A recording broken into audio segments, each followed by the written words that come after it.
Greetings, everyone. Dr. Brian Scott back with you again today. Today's Wednesday, January the 10th. We're already 10 days into 2024. Isn't that amazing? Insight to the End Times has been examining for the last almost 2-year period where we might be on God's timetable of end time events. We're getting closer and closer to the end of the age. And in just a few days or maybe a couple of weeks from now, I'm going to go through the time schedule or the time scenario as to where we are and why we are at that point, which will indicate to us that we're very, very close to the very end of this age as prophesied by Jesus. We're in Matthew chapter 24. Jesus is answering questions asked by his disciples. They asked him, what will the signs be of your return? What will be the signs of the end of the age?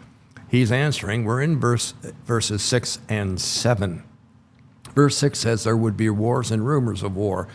Now, we looked at some of this yesterday in our podcast. We looked at the number of wars that have been fought over the many centuries. We have seen that there's an intensity and there's an increase in the frequency. But for the most part, these wars have been fought somewhere else as opposed to being on North American soil.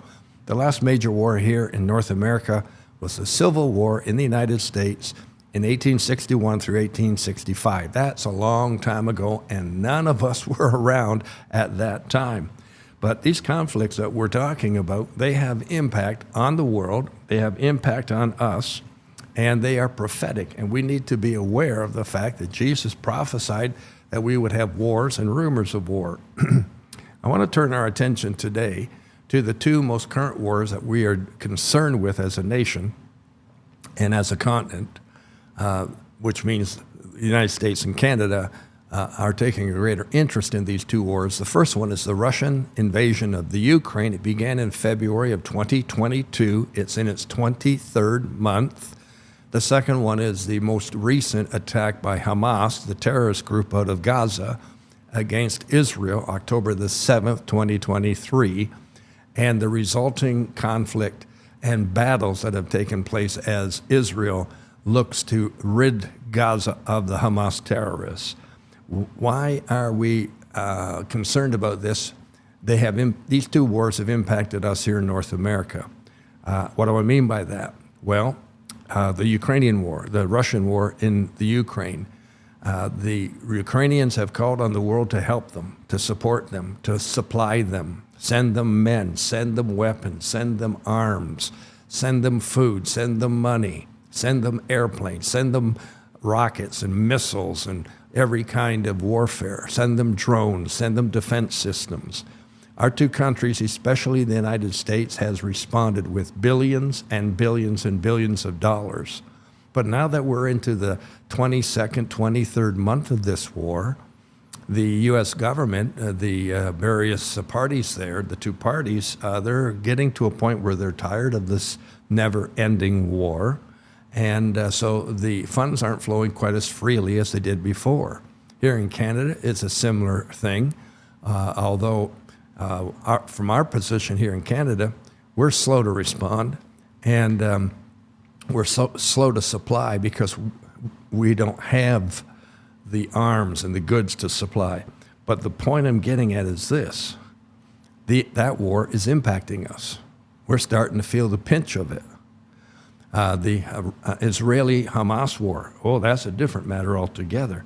That has caused all kinds of conflict within our society today. We have so many people who are now supporting the Palestinian side of this battle. Really, the battle is Israel against Hamas. The Palestinian people aren't the target necessarily, but they are, of course, bearing the brunt of the attack.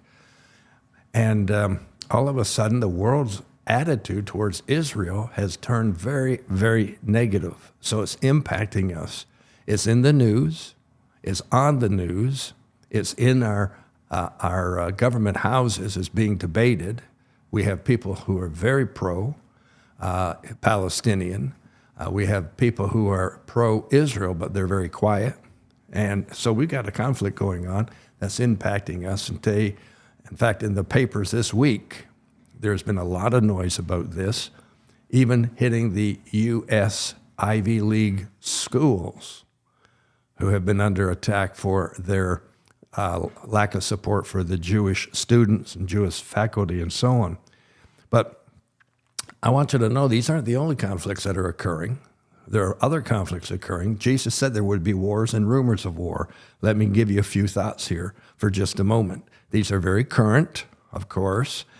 Probably you're aware of them, but a lot of people anymore are so busy watching their phones and the social media posts and what are the Hollywood stars doing and how many people are in the last Taylor Swift show, et cetera, that we really aren't paying attention to the wars and rumors of war. Let me give you some illustrations here. The war in Hamas, or in Palestine, in Gaza. Let me get this right. The Israeli attack against Gaza to wipe out the Hamas terrorists is in the news on an hourly basis. It's in the news feeds on an hourly basis. So what's the result? People are tired of reading it and watching it, and they're turning the channel. They're going to another story. They're going to something that's more uplifting. Israel just decided to take out a Hamas leader in Lebanon. So they fired a drone missile at this apartment building in Lebanon to take out this Hamas leader. That's a different country. That's a northern country, north of Israel. Now they are attacking into the heart of Hezbollah, another massive, massive terrorist group. And not only did it take out a leader, it took out other people as well. They have been fighting back and forth across the Syrian border. Syria attacking into Israel, Israel responding, attacking back into Syria. So that's another border that's being attacked and conflict arising. We have seen the oil ships and the container ships that are normally leaving the Middle East down through the Red Sea and through the Straits at the end of the Red Sea going into the Indian Ocean. We're seeing rebel groups, terrorist groups from Yemen, known as Houthi. They have been attacking some of these ships. In fact, they sent 4 small attack boats against a recent, I believe it was a container ship. And they were about to board it when the Americans responded and sunk 3 of the boats. 1 got away, but now there's a lot of threatening going on in that area. Over in Iran, they were holding a memorial for a military leader, and the Islamic State attacked that ceremony. I believe they bombed it. Just almost nearly 100 people were killed in that attack. Hundreds, or I should say dozens, were injured. Tehran, the national capital in Iran, said, we'll retaliate for this. So we've got all these battles going on. And then the United States took out a leader in Baghdad the other day. And so the point we're getting at is we got enough stuff going on in Israel attacking Gaza to monopolize the papers and the internet and the news feeds on the TV and so on. But in just like a week's time, we've got 5 or 6 additional hot spots in the Middle East, let alone the massive attack by Russia against the Ukraine.